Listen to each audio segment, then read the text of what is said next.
So many companies have principles, but Ryan mentioned it and I actually saw it. You carved those principles in a stone tablet, and I think it's all over the office, right? Yeah.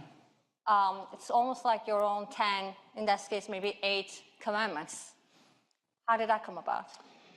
Well, it came about by when we veered, right? So we had a great initial first, kind of dozen years of Pershing Square, and then we made it the biggest investment mistake, certainly of my career. And when you're CEO, you take credit for the mistakes. 100% of the credit, you share credit for the successes. And the mistake made, had we stuck to our core principles, we'd never made the investment in the first place.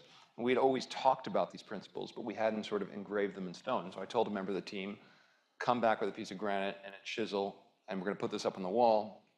And he came back with a deal toy, has a little weight in it, so it feels and looks a little bit like stone, but it served the same purpose. Actually, people underestimate the power of almost like checklists. Consider it a checklist. And the advice to the team was, if I ever veer, just hit me over the head with this thing.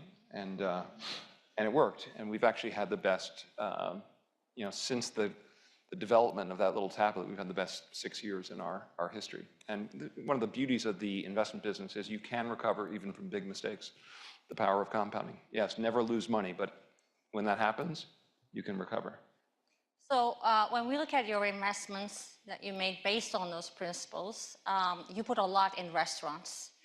And maybe your best track record is from that sector. In a world where there's so much excitement about the next hot technology, AI, why restaurants? Right? So I would say, and to be clear, it's not that the restaurant sector in and of itself is something we think is amazing. It's a very competitive business.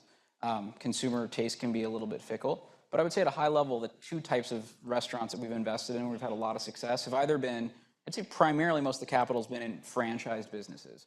So they're not really the owner of the capital and running the businesses on a day-to-day basis, but it's really a royalty-based business where they clip a percentage off the top of every single customer and every transaction that comes in through the store. And what we think is amazing about that is it generates a very durable cash flow stream, and you can grow without capital. The owner who knows how to operate the business in his own or her own local market knows it way better than anybody else, and it's a very high return business. So I'd say that type of financial profile combined with the local knowledge of somebody who knows the real estate, who understands the operations, and who has their own skin in the game because it's their most important asset they're operating for you, that's been one category that's been incredibly successful for us. The other, though, is, and I think Buffett really talks about this, the best business is one that can grow without capital. So that's the first bucket. Second is a business that deploys a lot of capital but can deploy it at sustainably high returns. And those are the other businesses that we've invested in. And I think in that type of business, it needs to be one that really has a moat around its business. So it needs to own a category where it's hard to come in. And a lot of that is just, it has a brand that consumers think of. If I say coffee, most people would think Starbucks. So I think those are the types of businesses over time that we have been successful in. And also, those businesses tend to grow very, very quickly. So if you have a high returning business with a great competitive advantage, a good management team, and you can grow that, then you're investing ever increasing amounts of capital at very high returns. So we'd say those really fit our paradigm.